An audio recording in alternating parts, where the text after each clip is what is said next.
Hello friends, welcome to my channel excellent coaching. आज हम block 2 start करेंगे, जिसके यूनिट 1 में हम बिहेवियर मॉडिफिकेशन और कॉग्निटिव अप्रोच इन काउंसलिंग के बारे में पढ़ेंगे। बिहेवियर मॉडिफिकेशन टेक्निक्स हम पहले भी पढ़ चुके हैं बिहेवियर थेरेपी में, और सिमिलरली कॉग्निटिव अप्रोच में भी कॉग्निटिव बिहेवियर थेरेपी की बात होगी, जो हमने पहले भी कुछ यूनिट्स में कवर करी हुई है।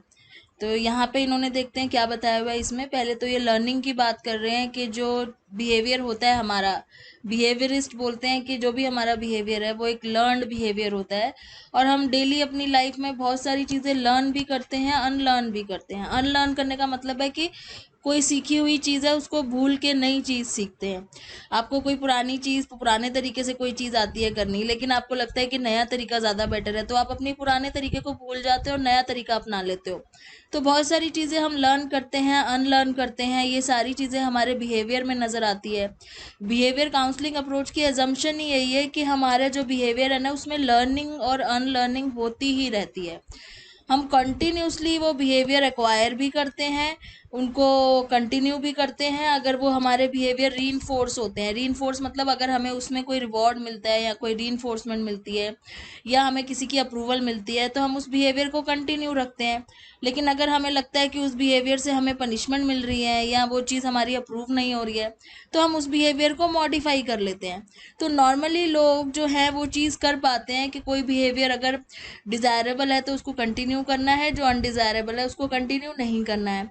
लेकिन अगर कोई ह्यूमन बीइंग ऐसा ना कर पाए, जिसको पता ना चले कि उसका कौन सा बिहेवियर डिज़ायरेबल है, कौन सा अनडिज़ायरेबल है, तो उसको थेरेपी की या काउंसलिंग की ज़रूरत पड़ती है। फिर यहाँ पे एसआर मैकेनिज्म की बात कर रहे हैं। ये हम सब ने बिहेवियरिज्म जब पढ़ा था, बेसिक जब 11th-12th में, तब भी हमने पढ़ा था। एसआर मतलब क्या होता है, स्टिमुलस और रिस्पॉन्स। तो कह रहे हैं कि ह्यूमन बिहेवियर जो है ना, वो सिर्फ एक एसआर मैकेनिज्म है। हम स्टिमुलस को परसीव करते हैं और उसके आगे रिस्पॉन्स करते हैं। जो हम देखते हैं, जो हम सुनते हैं, जो भी हमें फील हो रहा है, कुछ भी हो सकता है वो, हमारा जो भी रिएक्शन होता है किसी चीज़ को देख के, वो स्टिमुलस को देख के होता है। वो फिजिकल रिएक्शन भी हो सकता है, जैसे कोई बच्चा रो पड़ता है किसी को देख के, या वो कोई फीलिंग्स भी हो सकती हैं जो हमें किसी को देख के हमारे अंदर आती है। तो किसी भी स्टिमुलस को देख के हम रिस्पॉन्स करते हैं, और यही मान के बिहेवियरिस्ट जो है ये कहते हैं कि हमारा जो बिहेवियर है ना, उसको कंट्रोल करने की ज़रूरत है, तो हमारा जो प्रॉब्लम्स हैं वो भी कंट्रोल हो जाएंगी। इस अप्रोच के अकॉर्डिंग हमारे थॉट्स, आइडियाज़, बिलीव जो है वो हमारे बिहेवियर का ही पार्ट है। तो बिहेवियर को हमने स्टडी करना होता है रैदर देन हमें कॉग्निटिव, जबकि कॉग्निटिव साइकोलॉजी कुछ और बोलती है। कॉग्निटिव बिहेवियर के एकदम उल्टा है। कॉग्निटिव ये बोलती है कि हमें किसी की कॉग्निशन को स्टडी करना है, कॉग्निटिव एक्टिविटीज़ को, उसके बिलीव्स को, उसके फीलिंग्स को। अगर हम कॉग्निशन को टारगेट करेंगे तो ऑटोमेटिकली बिहेवियर बदल जाएगा। तो दोनों ही अप्रोचेज आपस में एक दूसरे के ऑपोजिट है।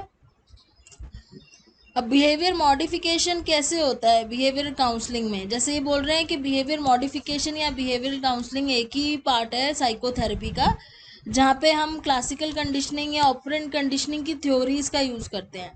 उसी से हमें जो चीज़ें समझ में आई हैं, लर्निंग प्रिंसिपल समझ में आए हैं। जब हमने क्लासिकल कंडीशनिंग पढ़ा था तो हमने देखा था हम कंडीशनिंग करके किसी के बिहेवियर को चेंज कर सकते हैं। ऑपरेंट कंडीशनिंग में हमने ये पढ़ा था कि हम रीइंफोर्समेंट के थ्रू किसी के बिहेवियर को चेंज कर सकते हैं। तो उन्हीं प्रिंसिपल्स को यूज़ करके हम किसी के बिहेवियर के मैल अडेप्टिव बिहेवियर को अडेप्टिव बिहेवियर में बदल सकते हैं। ये पहली बार behaviour modification technique term term कब यूज़ हुआ था? ये थॉर्नडाइक ने यूज़ किया था 1911 में, जब इन्होंने लॉ ऑफ इफेक्ट की बात की थी, जहाँ पे इन्होंने कहा था responses followed by satisfying state of affairs were strengthen, whereas responses followed by dissatisfying affairs वो डिक्रीज। तो ये बहुत ही सिंपल सी चीज़ जो ये बता रहे हैं, लेकिन लिखा थोड़ी टेक्निकल लैंग्वेज में है। लॉ ऑफ इफेक्ट ये कहता है, अगर आपका कोई रिस्पॉन्स सेटिस्फाइंड है, मतलब आपको सेटिस्फैक्शन मिल रही है और वो करने से आपको किसी भी रिस्पॉन्स से आपको पॉजिटिव फील हो रहा है, सेटिस्फैक्शन मिल रही है, तो वो चीज़ आपकी स्ट्रेंथन होती है, वो चीज़ आप बार बार करते हो। लेकिन अगर किसी रिस्पॉन्स से आप डिससेटिस्फाई होते हो तो वो चीज़ आपकी डिक्रीज होती है और धीरे धीरे डिसकंटिन्यू हो जाती है। तो ये थॉर्नडाइक का लॉ ऑफ इफेक्ट बोलता है, जो 1911 में उन्होंने दिए थे, और ये बिहेवियर मॉडिफिकेशन की यहाँ पे पहली बारी बात हुई थी। उसके बाद तो हमने क्लासिकल कंडीशनिंग और ऑपरेंट कंडीशनिंग में काफ़ी जगह पे हमने बिहेवियर मॉडिफिकेशन के बारे में समझा भी है कि कैसे हमारे जो रिस्पॉन्सेज हैं वो कंडीशनड हो सकते हैं। और रिवॉर्ड के थ्रू या रीइंफोर्समेंट के थ्रू बिहेवियर जो है वो रिपीट कराया जा सकता है, जिससे वो हमारे हैबिट में आ जाता है। और अगर उसके बाद अनप्लेजेंट कॉन्सिक्वेंसेज आते हैं हमारे किसी बिहेवियर के बाद, तो हम उस बिहेवियर को बंद कर देते हैं। जैसे अगर एक बच्चा टेंट्रम थ्रो कर रहा है, मतलब बहुत ज़्यादा गुस्सा दिखा रहा है, नखरे कर रहा है, अगर पेरेंट्स उसकी बात मान जाते हैं तो उसका वो बिहेवियर स्ट्रेंथन हो जाता है। अगर उसको पेरेंट्स उस टाइम पे अटेंशन नहीं देते हैं तो उस टाइम वो बिहेवियर उसका बंद हो जाता है। तो बिहेवियर क्या है, यहाँ पे बिहेवियर को ये डिफाइन कर रहे हैं कि बिहेवियर एक बहुत ही कॉमन टर्म है जिसको हम कॉमनली बहुत ज़्यादा यूज़ भी करते हैं। जैसे हम कई बार बोलते हैं कि बहुत हार्ड वर्किंग है, काइंड है, सोशिएबल है, बहुत सारी चीज़ों के लिए हम बिहेवियर का टर्म यूज़ करते हैं। हाउएवर अगर हम इसको एनालाइज करें तो these terms do not refer to specific things we note in a person. When for instance we say hard working or selfish, in general we may understand what selfish behavior means. तो हमें ये terms बहुत ध्यान से use करनी चाहिए जब हम किसी के बारे में बोलते हैं, जैसे कि वो बहुत हार्ड वर्किंग है या वो बहुत सेल्फिश है या वो बहुत नर्वस हो जाता है, तो हमें उसकी किस बिहेवियर की हम बात कर रहे हैं। जैसे हार्ड वर्किंग है तो मतलब हार्ड वर्किंग उसका बिहेवियर नहीं है, उसका बिहेवियर ये है कि वो बहुत डेडिकेटेडली काम कर रहा है अपना, वो रेगुलर काम करता है, वो टाइम पे उठता है, वो रेगुलर जाता है काम पे, तो वो हार्ड वर्किंग है। तो हार्ड वर्किंग के अंदर ही काफ़ी सारे बिहेवियर कवर हो जाते हैं। अगर हम किसी को सेल्फिश बोल रहे हैं तो सेल्फिश एक सिंगल बिहेवियर नहीं है, उसके अंदर बहुत सारे बिहेवियर आ जाते हैं कि वो किसी के साथ शेयर नहीं करता चीज़ें, वो अपनी बातें किसी को नहीं बताता है, वो दूसरों का वो कर देता है, लॉस कर देता है, अपने आप को प्रायोरिटी देता है। तो बहुत सारे बिहेवियर उसके अंदर कवर हो जाते हैं। तो बिहेवियर में कुछ भी आ जाता है जो पर्सन बोलता है या वो करता है। तो जब हम बिहेवियर मॉडिफिकेशन की बात करते हैं तो हम उसके उसी एस्पेक्ट को चेंज करने की बात कर रहे हैं। Behaviour also need to be described either as behavioural deficit और बिहेवियरल एक्सेस। बिहेवियरल डेफिसिट का मतलब कुछ लैकिंग है, जैसे बच्चे क्लास में बोल नहीं पा रहे हैं तो उनका वो बिहेवियर लैकिंग है, उस टाइम पे बच्चे इंटरेक्ट नहीं कर पा रहे हैं तो वो लैकिंग है, बिहेवियर डेफिसिट है। और बिहेवियर एक्सेस हो जाता है जब कुछ ज़्यादा ही कोई चीज़ हो जाती है, जैसे अगर कोई बच्चा कुछ ज़्यादा एक्सेस में आउट ऑफ कंट्रोल है, बहुत ज़्यादा इम्पल्सिव है, एडिक्टिव है किसी चीज़ को लेके, तो वो बिहेवियरल एक्सेस हो जाता है। तो बिहेवियर में कभी कभी कमियां या एक्सेस भी हो सकता है। बिहेवियर मॉडिफिकेशन का मतलब क्या है, अगर लर्निंग थ्योरी के अकॉर्डिंग चलें तो बिहेवियर मॉडिफिकेशन का मतलब है कि हमें अनडिजायर्ड बिहेवियर को कम करके डिजायर्ड बिहेवियर को रीइंफोर्स करना है। so you reinforce desired behavior and eliminate undesired behavior, ये behavior modification है according to learning theories. Behavior can be acquired, learned and can be unlearned. Acquire हो सकता है, learn हो सकता है, unlearn हो सकता है। अगर किसी चाइल्ड ने कोई नेगेटिव बिहेवियर लर्न कर लिया तो हम उसको अनलर्न भी करा सकते हैं और उसको डिजायरेबल बिहेवियर भी लर्न करा सकते हैं। तो relationship between observable stimuli and response is important, ये वर्ड इंपॉर्टेंट है यहाँ पे कि बिहेवियर क्या है, एक रिलेशन बिटवीन ऑब्जर्व स्टिमुलस और उसके रिस्पॉन्स के बीच का रिलेशनशिप है, और उसमें रिवॉर्ड और पनिशमेंट का बहुत बड़ा रोल है। अब यहाँ पे ये कह रहे हैं कि स्किनर ये बोलते हैं कि ग्रेटर और lesser reinforcement can be used, कि रीइंफोर्समेंट बड़ी और छोटी भी हो सकती है। जैसे फॉर एग्जांपल एक 5 साल का बच्चा है जो दूसरे बच्चों को हमेशा पुश करता रहता है, धक्का मारता है, क्लास में डिस्टर्ब करता है, उसको लाइन में खड़ा होना नहीं आता है, तो उस केस में अगर हम बिहेवियर मॉडिफिकेशन करना चाहते हैं उस बच्चे की, तो हम उसमें रिवॉर्ड का यूज़ कर सकते हैं, learn to be discipline, discipline सिखाने के लिए रिवॉर्ड का यूज़ कर सकते हैं डिपेंडिंग ऑन कि उसकी ये प्रॉब्लम कितनी ज़्यादा सीवियर है। फिर प्रिंसिपल्स ऑफ बिहेवियर मॉडिफिकेशन आते हैं। प्रिंसिपल्स में दो ही प्रिंसिपल्स हैं मेनली, एक तो है रीइंफोर्समेंट और दूसरा है पनिशमेंट। रीइंफोर्समेंट से बिहेवियर स्ट्रेंथन होता है, पनिशमेंट से वीक होता है। रीइंफोर्समेंट और पनिशमेंट दोनों ही पॉजिटिव और नेगेटिव हो सकती हैं। पॉजिटिव रीइंफोर्समेंट तब होती है जब हम किसी कोई चीज़ उस इंडिविजुअल को दे देते हैं जो उसको पसंद है। मान लो किसी बच्चे से आपने कोई काम करवाना है, आपने उसको बोला कि आप अपना होमवर्क करो तो मैं आपको कुछ चॉकलेट या कोई और चीज़ दूंगी जो उसको पसंद है, वो पॉजिटिव रीइंफोर्समेंट हो गई। लेकिन अगर आप बोल रहे हो उसको कि आप अगर होमवर्क करोगे तो मैं आपका होमवर्क कम कर दूंगी या मैं आपकी पनिशमेंट कम कर दूंगी, तो वो नेगेटिव रीइंफोर्समेंट है। दोनों ही केस में आप क्या कर रहे हो, आप उसको रीइंफोर्स कर रहे हो। एक जगह आप उसको कोई चीज़ दे के रीइंफोर्स कर रहे हो, एक जगह आप कोई चीज़ ले के रीइंफोर्स कर रहे हो। तो पॉजिटिव और नेगेटिव रीइंफोर्समेंट दोनों तरीके से हो सकती है। पॉजिटिव मतलब rewarded with a pleasant stimulus, negative का मतलब है you remove a negative stimulus, कोई ऐसी चीज़ उससे ले लो जो उसको पसंद नहीं है, या वो चीज़ कम कर दो जो उसको अच्छी नहीं लगती है। मान लो कोई बच्चे को दूध पीना पसंद नहीं है, तो आपने उसको बोला ठीक है अगर आप टाइम पे अपना होमवर्क करोगे तो मैं आपको दूध नहीं दूंगी रात को पीने के लिए। अब ये क्या है, आप उसको कुछ दे नहीं रहे हो लेकिन आप नेगेटिव स्टिमुलस हटा रहे हो जो उसको अच्छा नहीं लगता। तो ये एक तरह की रीइंफोर्समेंट ही होती है जिसको हम नेगेटिव रीइंफोर्समेंट बोलते हैं।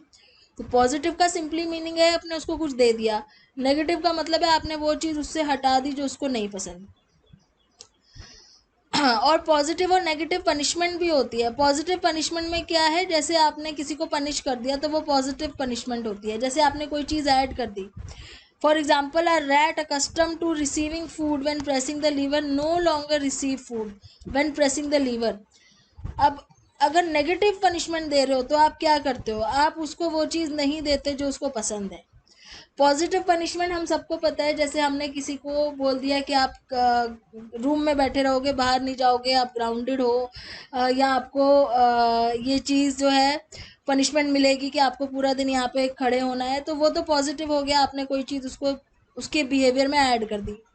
नेगेटिव मतलब जो चीज़ उसको अच्छी लगती है, जैसे वीडियो गेम्स अच्छी लगती हैं बच्चों को तो आपने उनसे वो वीडियो गेम ले ली, वो नेगेटिव हो गया।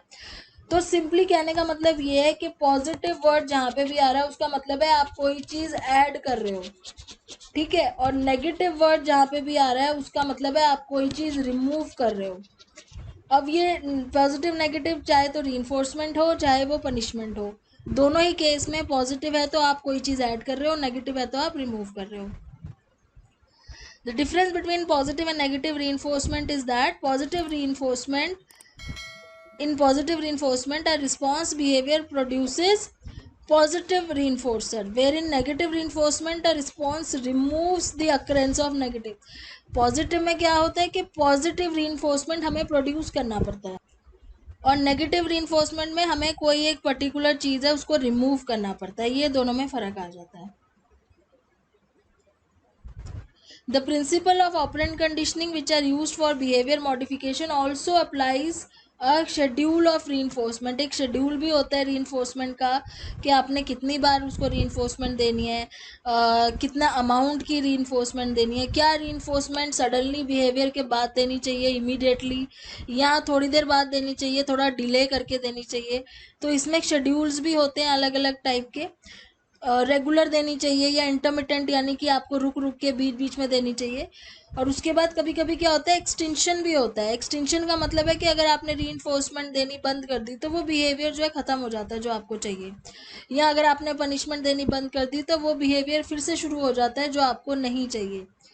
तो प्रिंसिपल ऑफ ऑपरेंट कंडीशनिंग में वो कह रहे हैं कि शेड्यूल ऑफ रीइंफोर्समेंट भी ध्यान देना ज़रूरी होता है, कि जैसे ही वो बिहेवियर हो आप उसको उसी टाइम रीइंफोर्स करो, ठीक है। और दूसरा जो ये प्रिंसिपल ऑफ एक्सटेंशन है, इसमें कह रहे हैं कि अगर आप कोई रीइंफोर्समेंट को हटा दो या चेंज कर दो तो हो सकता है उसमें बिहेवियर में भी चेंज आ जाए। इंसेंटिव और reward that motivates a person to carry out a certain behaviour is taken away. मतलब हम वो इंसेंटिव उससे उसको देना बंद कर दें तो धीरे धीरे क्या होगा, उसका वो बिहेवियर फेड होना शुरू हो जाएगा। तो ये 4 प्रिंसिपल्स थे इसके बिहेवियर मॉडिफिकेशन के। पहला था रीइंफोर्समेंट एंड पनिशमेंट जिसमें पॉजिटिव नेगेटिव था। उसके बाद है शेड्यूल्स ऑफ रीइंफोर्समेंट जिसमें वो बोल रहे हैं कि हमें कब देनी होती है रीइंफोर्समेंट, इसका भी अलग अलग शेड्यूल हो सकता है। और बाद में चौथी चीज़ में प्रिंसिपल ऑफ एक्सटेंशन, कि हम कभी कभी रीइंफोर्समेंट या अटेंशन देना बंद कर दें तो भी वो बिहेवियर फेड अवे हो सकता है।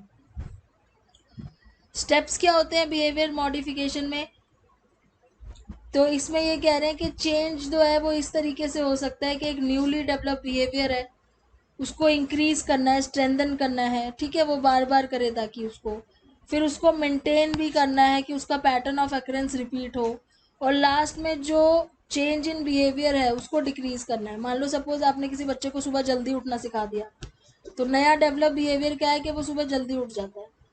फिर उसको स्ट्रेंथन करो, रोज जब वो जल्दी उठे तो उसको रीइंफोर्स करो, कोई ऐसी चीज़ दो उसको जो अच्छी लगती है जल्दी उठने के बाद। फिर उसको मेंटेन करने की कोशिश करो कि वो बार बार वो बिहेवियर चलता ही रहे। और फाइनली ये कोशिश करो कि ये चेंज ना हो, कभी ये उसका बिहेवियर जल्दी उठने का बंद ना हो, चेंज ना हो। तो गोल डिसाइड करना इसका एक इम्पॉर्टेंट पार्ट है कि हम फाइनली कौन सा बिहेवियर चाहते हैं। Behaviour assessment help us to understand the problem in different aspects. तो बिहेवियर असेसमेंट हमें कब करनी होती है, जब हमें कोई अनडिजायरेबल बिहेवियर को डिजायरेबल में चेंज करना है। तो पहले तो फ्रिक्वेंसी देखो कि कितनी बार वो बिहेवियर होता है, कितनी बार वो, जैसे कोई बच्चा अब्यूजिव लैंग्वेज यूज करता है तो कितनी बार करता है। ड्यूरेशन देखो कि कितने लंबे समय तक वो चलता है, क्या वो लंबे समय तक अब्यूजिव लैंग्वेज यूज करता है कि थोड़ी देर ही बोलता है। इंटेंसिटी देखो कि कितना एक्सट्रीम अब्यूजिव है वो। फिर उसके बाद उसकी मॉडिफिकेशन प्लान को डिसाइड करो, जिसमें एबीसी मॉडल आ जाता है। ये बहुत इंपॉर्टेंट मॉडल है। ए का मतलब है एंटीसीडेंट फैक्टर, बी मतलब बिहेवियर, सी मतलब कॉन्सिक्वेंस। एंटीसीडेंट फैक्टर मतलब उससे पहले, जैसे अब्यूजिव बिहेवियर है, उससे पहले ऐसा क्या हुआ कि उसने अब्यूज करना शुरू किया, तो वो हो गया एंटीसीडेंट, कि पहले क्या हुआ। फिर आता है बिहेवियर, यानी कि वो अब्यूज कर रहा है। फिर आता है कॉन्सिक्वेंस, कि उस बिहेवियर के बाद क्या कॉन्सिक्वेंस हुए। तो ये तीनों चीज़ें बहुत इंपॉर्टेंट है। एंटीसीडेंट फैक्टर ये हमें हेल्प करता है अंडरस्टैंड करने में कि किस चीज़ की वजह से प्रॉब्लम हो रही है। प्रेसिपिटेट्स दी प्रॉब्लम मतलब ऐसे क्या होता है उससे पहले कि वो इस तरीके से बिहेव करना शुरू कर देता है। फिर वो बिहेवियर नज़र आता है, उसके बाद कॉन्सिक्वेंसेस क्या होते हैं उस बिहेवियर के, उसके बाद किस तरीके से पेरेंट टीचर उसको रिस्पॉन्ड करते हैं। ये बहुत ही इंपॉर्टेंट हो जाता है देखना कि हम ऐसा क्या कर रहे हैं जिस वजह से बिहेवियर शुरू हो रहा है, और बाद में हम किस तरीके से रिएक्ट कर रहे हैं। तो ये एबीसी मॉडल काफ़ी इंपॉर्टेंट है बिहेवियर असेसमेंट के लिए। The problem behaviour is describe, problem behaviour के बारे में बात कर रहे हैं। All the antecedent factors are also elaborated. तो पहले तो ये देखो कि उससे पहले क्या क्या हुआ, उसको एलेबोरेट करो। कॉन्सिक्वेंसेस को नोट डाउन करो कि बिहेवियर के बाद लोगों ने कैसे रिस्पॉन्ड किया। फिर अपने गोल स्पेसिफाई करो कि हमने करना क्या है, कैसे हम उसके एंटीसीडेंट फैक्टर्स को रोक सकते हैं, या कैसे हम उसके कॉन्सिक्वेंस को बदल सकते हैं। उसके बाद अपने टारगेट रिस्पॉन्स को करो target. Then particular intervention to be use. Intervention मतलब फिर आप किस तरह मॉडिफाई करोगे। And then follow up and evaluation करा जाता है। इन्होंने एग्जाम्पल दिया कि किसी बच्चे का एग्रेसिव बिहेवियर है प्लेग्राउंड में। वो एग्रेसिव बिहेवियर जो है, occurrence of aggressive behaviour by the child in the playground, मतलब ये प्रॉब्लम है, प्रॉब्लम बिहेवियर है ये। तो ये शुरू कैसे हुआ, ड्यूरेशन क्या थी, इंटेंसिटी कितनी थी, कितनी देर तक वो एग्रेसिव था, कॉन्सिक्वेंस क्या थे, टीचर ने कैसे रिएक्ट किया, दूसरे क्लासमेट्स ने कैसे रिएक्ट किया, प्रिंसिपल ने किस तरह उसको पनिश किया। तो एंटीसीडेंट फैक्टर मतलब कैसे शुरू हुआ उसका एग्रेसिवनेस, पहले किसी ने उसको तंग किया क्या, इसलिए उसने एग्रेशन शुरू किया। तो पहले देखो हुआ क्या, उसके बाद में लोगों ने कैसे रिस्पॉन्स किया। वो सारी चीज़ें चेंज करना, बदलना बहुत ज़रूरी होता है। टेक्निक्स क्या होती हैं, ये कुछ टेक्निक्स हैं जो हमने लर्निंग थ्योरी में ऑलरेडी बहुत डिटेल में पढ़ी है, तो मैं यहाँ पे शॉर्ट में लेके चलूँगी इसको। जैसे सिस्टमैटिक डिसेंसिटाइजेशन होता है, जिसमें हम बिहेवियर मॉडिफिकेशन करने के लिए क्लासिकल कंडीशनिंग के प्रिंसिपल्स को यूज़ करते हैं, जब हम एंजाइटी प्रोवोकिंग बिहेवियर को रिलैक्सेशन के साथ पेयर कर देते हैं। पेयर करने का मतलब है जैसे ही वो एंशियस होगा वैसे ही हम रिलैक्सेशन कर देंगे, तो ऑटोमेटिकली एंजाइटी कम हो जाएगी। तो यहाँ पे हम एक हायरार्की सी बनाते हैं कि सबसे ज़्यादा, जैसे यहाँ पे इन्होंने स्टेप्स बताए हुए हैं, पहले हायरार्की बनाओ कि सबसे ज़्यादा एंजाइटी किस वजह से होती है, फिर उससे कम करते करते एक हायरार्की बनाओ कि मोस्ट एंजाइटी प्रोवोकिंग स्टिमुलस जो है वो कौन सा है जिसको देख के एंजाइटी होती है, और लीस्ट सबसे कम ऐसा कौन सा स्टिमुलस है जिसको देख के सबसे कम एंजाइटी होती है। तो लोएस्ट टू हाईएस्ट किसी भी तरीके से आप हायरार्की बनाओ, लेकिन शुरू हमने लोएस्ट से करना होता है, लीस्ट एंजाइटी प्रोवोकिंग से।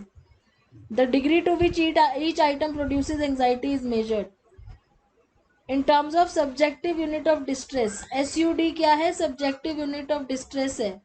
There should be usually 5 to 10 SUD difference between each item. मतलब कि अगर आपका आइटम नंबर 1, यानी कि किसी ने बोला कि मुझे किसी इंसेक्ट को देख के एंजाइटी होती है, ठीक है, दूसरी चीज उसने बोली कि जब वो इंसेक्ट का साइज बड़ा होता है, बड़े साइज का इंसेक्ट होता है, तो मुझे और ज़्यादा एंग्जाइटी होती है। तो ये जो दोनों एंग्जाइटी हैं, इनके बीच का डिफरेंस कम से कम 5 से 10 SUD का होना चाहिए। और हमें लीस्ट से शुरू करना है, हाईएस्ट में जाना है। हाईएस्ट में मतलब जब उसको लगता है कि वो इंसेक्ट उसके ऊपर बैठा हुआ है, तब उसको सबसे ज़्यादा एंग्जाइटी होती है। तो धीरे धीरे लीस्ट से लेके मोस्ट पे जाना है। तो इस तरीके से हमें ये हायरार्की बनानी होती है। उसके बाद एक एक करके एक एक चीज़ पे हम बात करते हैं। अब इन्होंने एग्जांपल दिया है कि राहुल एक न्यूली रिक्रूटेड मैनेजर है कंपनी का, और उसको कोई कॉन्फ्रेंस अटेंड करनी है, और उसको घबराहट हो रही है, एंग्जाइटी हो रही है कि मैं सबके सामने प्रेजेंटेशन कैसे दूंगा। तो वो डीसेंसिटाइजेशन वाली जैसे अगर थेरेपी लेता है बिहेवियर मॉडिफिकेशन की, तो वो उसको बोला जाएगा कि आप एक हायरार्की बनाओ कि आपको एंग्जाइटी सबसे कम कब होती है। सबसे कम होती है जब उसको ये थॉट आता है जैसे कि मुझे नेक्स्ट टू नेक्स्ट वीक जो है प्रेजेंटेशन देनी है। उस टाइम वो इतना एंक्शियस नहीं है, लेकिन उसको डर लग रहा है अभी 2 हफ्ते बाद मुझे प्रेजेंटेशन देनी है, तो मैं कैसे दूंगा। फिर उसके बाद जब धीरे धीरे एक एक दिन निकलता जाता है, वो अपनी प्रेजेंटेशन तैयार करे, तो उसकी एंग्जाइटी बढ़ती जाती है। तो ऐसे करते करते एक हायरार्की हमने बनानी है। फिर 4 दिन पहले उसको बहुत एंग्जाइटी हो रही होती है, 2 दिन पहले और ज़्यादा बढ़ जाती है, और एक दिन पहले तो उसको बिल्कुल ही नींद नहीं आती, इतनी एंग्जाइटी हो जाती है। तो इस तरीके से हायरार्की बनाते हैं। फिर उस हायरार्की का करना क्या है, एक एक चीज़ को हमने सोचना है और साथ साथ अपने आप को रिलैक्स करना है। रिलैक्सेशन टेक्निक में हम जेकबसन की progressive muscular relaxation technique use कर सकते हैं, जिसमें अपनी बॉडी को हम रिलैक्स करते हैं धीरे धीरे। या आपको अगर मेडिटेशन से रिलैक्स करना ईजी लगता है, जिस टेक्निक से भी आपको रिलैक्सेशन हो जाए बॉडी की, जिसमें हमारी मस्कुलर टेंशन कम हो जाती है। तो जैसे वो सोच रहा है कि मेरी प्रेजेंटेशन है, उसको बोलो साथ साथ आप रिलैक्स करो, मेडिटेट करो, तो आपकी बॉडी रिलैक्सेशन स्टेट में आ जाएगी, एंग्जाइटी खत्म हो जाएगी। फिर नेक्स्ट स्टेज पे 2 दिन बाद फिर से अब आपको फिर से एंग्जाइटी हो रही है और ज़्यादा हो रही है पहले से, फिर से रिलैक्स करो, फिर से आपकी बॉडी रिलैक्सेशन स्टेट में चली जाएगी। ऐसे करते करते जब आपकी अगले दिन प्रेजेंटेशन है, रात को आपको नींद नहीं आ रही, तो आप रिलैक्सेशन टेक्निक फिर से यूज़ करो। उस केस में क्या होगा कि आपकी बॉडी फिर से रिलैक्सेशन में चली जाएगी और वो एंग्जाइटी ख़त्म ही हो जाएगी। और जब भी आपकी ऐसे पेयरिंग करते करते कंडीशनिंग हो जाएगी कि जब भी एंग्जाइटी होगी, आपकी बॉडी रिलैक्सेशन स्टेट में जाना शुरू कर देगी। तो जब हम उसको एंग्जाइटी प्रोवोकिंग आइटम प्रेजेंट करते हैं, तो साथ साथ उसको रिलैक्स करने के लिए बोला जाता है या विजुलाइज करने के लिए बोला जाता है कि वो अपनी बॉडी को रिलैक्स स्टेट में विजुलाइज करें। सिस्टमैटिक डिसेंसिटाइजेशन के बाद एवर्सिव कंडीशनिंग आ जाती है, जहाँ पे हम किसी भी बैड हैबिट को हटाने के लिए क्या करते हैं, उस अनडिजायरेबल स्टिमुलस के साथ ना एक अवर्सिव स्टिमुलस लगा देते हैं। एवर्सिव मतलब जो चीज़ मतलब जो पसंद ना हो, एवर्सिव हो। जैसे इस केस में इन्होंने एग्जांपल दिया है कि किसी की अगर हमें अल्कोहलिक हैबिट को चेंज करना है, तो उस अल्कोहल में कोई ऐसा एवर्सिव स्टिमुलाई मिक्स कर दो, या उसका टेस्ट या स्मेल या कुछ ऐसी चीज़ जिसको अगर वो अल्कोहल कंज्यूम करेगा तो उसे नॉजिएटिंग फील होगा। तो जब भी वो अल्कोहल कंज्यूम करेगा उसको नॉजिएटिंग फील होगा, तो वो धीरे धीरे उसकी आदत हट जाएगी। तो इसको बोलते हैं पेयरिंग ऑफ एवर्सिव स्टिमुलस। फिर तीसरी चीज़ आती है टोकन इकोनॉमी, जिसमें हम एक टोकन प्रोवाइड करते हैं, यानी कि हम रीइंफोर्समेंट देते हैं।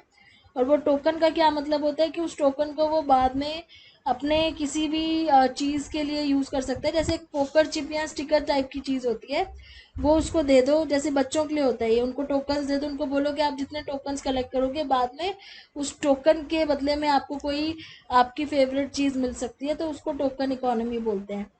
फिर एक्सटिंक्शन में होता है कि अगर हमें अनडिजायरेबल बिहेवियर जो है उसको रिमूव करना है, देन हमें रीइंफोर्समेंट को रोकना पड़ेगा ताकि वो बिहेवियर एक्सटिंक्ट हो जाए। जैसे for example a child who habitually shouts to attract attention may be ignored, मतलब जो हमेशा अटेंशन सीख करने के लिए बच्चा क्लास में जैसे प्रॉब्लम करता है या बहुत ज़्यादा डिस्टर्ब करता है, उसको अटेंशन देना बंद कर दो, तो धीरे धीरे उसका वो बिहेवियर एक्सटिंक्ट हो जाएगा।